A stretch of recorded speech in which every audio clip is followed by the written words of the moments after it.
Maybe you have imagined becoming famous one day. You want your talents to be appreciated, your ideas to change the world, and your presence to mean something to the people around you.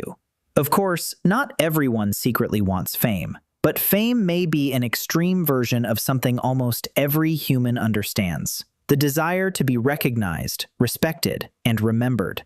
And that desire is much older than celebrity culture. Consider Imhotep. He began as a high-ranking official in ancient Egypt and became closely associated with the step pyramid of Djoser. His reputation kept growing long after his death. Later generations remembered him as a brilliant healer, and eventually, he was worshipped as a god of medicine. Few people become so famous that their job description changes from government official to deity. Ramses II took a more direct approach. He ruled Egypt for decades, fought major military campaigns, and filled the landscape with temples, inscriptions, and enormous statues of himself. At the Ramesseum, one statue is estimated to have stood around 19 meters tall and weighed roughly 1,000 tons. That was not subtle reputation management. But ancient fame did not always depend on political power. Sappho became famous through poetry. Her songs about love, desire, and personal emotion were admired across the ancient Greek world. Most of her work has disappeared, yet her name has survived for more than 2,500 years. Confucius followed another path. He commanded no army and built no giant tomb. His students preserved his teachings about education, family, duty, compassion, and good government. Those ideas later influenced Chinese society for centuries. Imhotep became known through knowledge. Ramses used royal power and enormous public displays. Sappho held people's attention through art, while Confucius gained influence through ideas. They lived long before television or the internet, yet their reputations traveled farther than almost anyone around them could have imagined. Why do some names spread so far, and why are humans so interested in the people behind them? To understand that, we need to travel much farther back. Homo sapiens have existed for roughly 300,000 years. Agriculture began around 12,000 years ago. Radio, television, and the internet occupy only a tiny sliver at the end of that timeline. For most of human existence, there were no celebrities in the modern sense. No follower counts, no red carpets, no viral videos. But people still became known. Before fame was written into books or carved into stone, it traveled through memory. Imagine living in a small community where nearly everyone knows what you did yesterday. They saw whether you helped gather food. They remember how you behaved during the last disagreement. They know whether you shared when supplies were low or somehow disappeared whenever difficult work began. There is no carefully managed public image because the audience sleeps only a few steps away. In a group like that, reputation could shape your life. It influenced who trusted you, who listened to your advice, and who might help you during a crisis.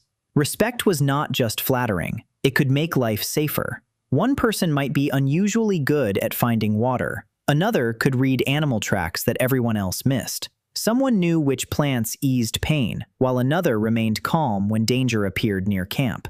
People paid attention to those individuals because their knowledge was useful. That leads to one of the most interesting ideas in the psychology of status: prestige bias.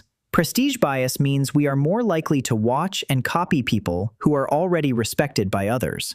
That shortcut can be incredibly useful. Imagine trying to discover which berries are safe by tasting every kind yourself. You might eventually find the answer, but you might also die before finishing the experiment.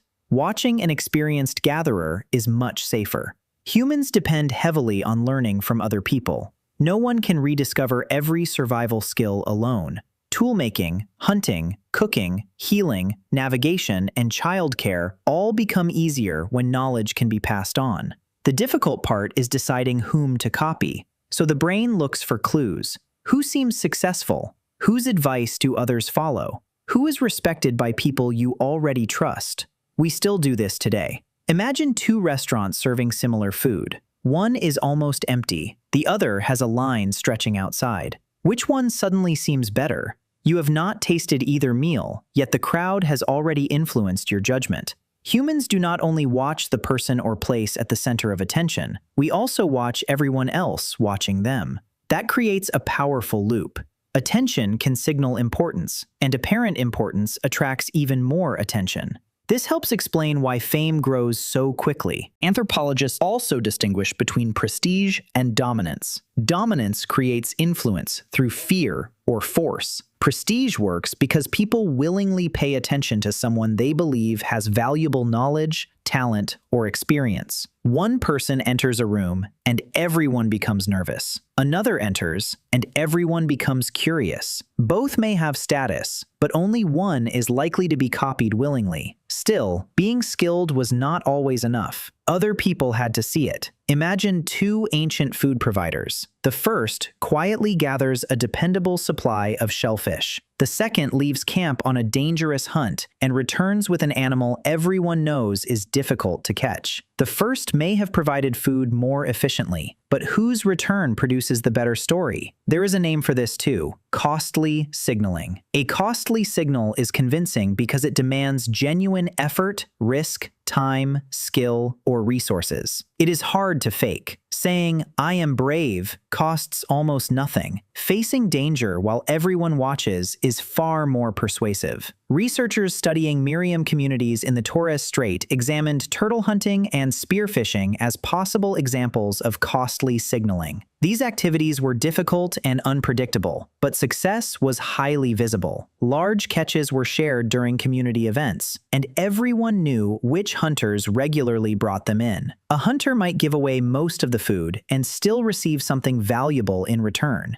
A stronger reputation. That sounds ancient until you look at modern life. People run marathons, climb mountains, master difficult music, complete extreme challenges, or make large public donations. The difficulty becomes part of the message. It tells other people that the achievement required something real. An ancient version of going viral may have been simple. Do something impressive enough that people keep telling the story after you leave. And those stories could travel surprisingly far. Small human groups were not completely isolated. People visited relatives, changed camps, traded, and maintained relationships across wider areas. Humans had social networks long before they had phones. Someone could arrive at a neighboring camp already knowing about a gifted healer, a reliable hunter, or a person who could settle almost any disagreement. That was an early form of fame. You did not need everyone to know you. Your name simply had to reach people you had never met. Gossip helped it move. Today, gossip is usually treated as a bad habit. In a small community, however, it could provide valuable information about trust. You could not personally watch everyone all day, so you listened to what others had experienced. Was someone generous during the last shortage? Did they keep their promises? Were they brave, dishonest, helpful, or dangerous? One person's experience could become the group's warning. A good reputation might help you find allies before you arrived. A bad one could make people suspicious before you had spoken a word. As permanent settlements grew, this system expanded. People began living in larger communities. A respected hunter might be known across several camps. A ruler could become known across an entire kingdom. Fame was no longer tied only to useful skill or generosity. It could now be inherited, displayed, purchased, or enforced. Leaders commissioned statues. Victorious rulers carved their names into buildings. Wealthy families built enormous tombs because apparently death was not a good enough reason to stop advertising. They did not have profile pages. They had giant stones announcing that they had existed. Writing, trade routes, schools, governments, and monuments allowed reputation to survive beyond direct memory. This is the world that produced people like Imhotep, Ramses, Sappho, and Confucius. Their societies had developed ways to preserve a name long after the person was gone. But larger societies also created a problem. In a small group, you could judge someone through direct experience. In a city of thousands, that became impossible. People needed shortcuts. A crown suggested authority. Special clothing signaled rank.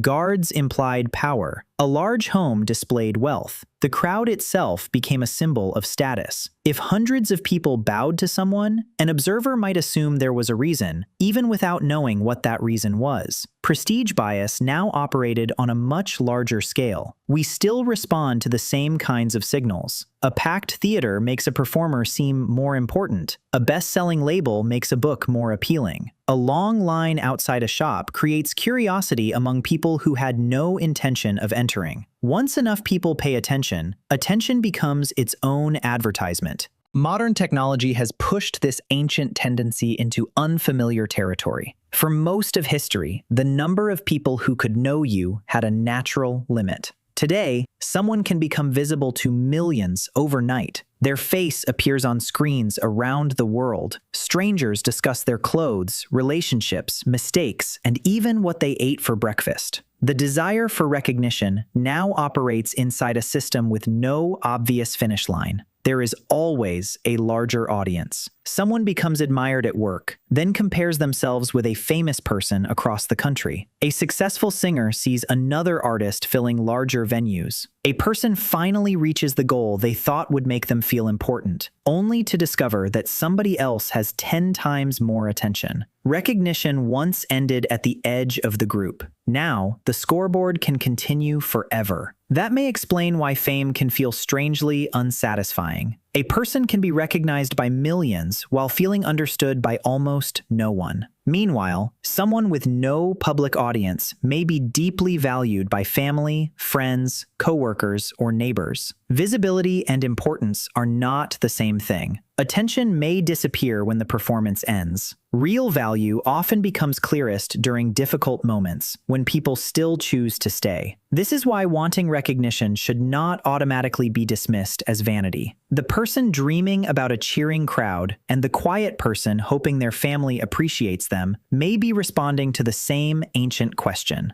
do I matter? For our ancestors, the answer could affect trust, protection, food, knowledge, and support during hardship. The consequences may be less direct today, but being ignored can still activate an old social alarm. Perhaps fame is what happens when that ancient need is given an enormous audience. Stories that once traveled between neighboring groups can now cross the world in minutes. Yet the feeling at the center remains deeply personal. Some people seek recognition from millions. Others only need it from a partner, a parent, a friend, or a room that becomes quiet when they speak. Humans may not have begun by wanting fame in the modern sense. They wanted to be useful, trusted, and remembered by the people around them. The audience has grown beyond anything our ancestors could have imagined, but the deeper question has barely changed. When people remember your name, what does it mean to them, and what does it mean to you? Would you rather be famous or not? Let us know in the comments. And if you enjoyed this video, hit like and subscribe for more.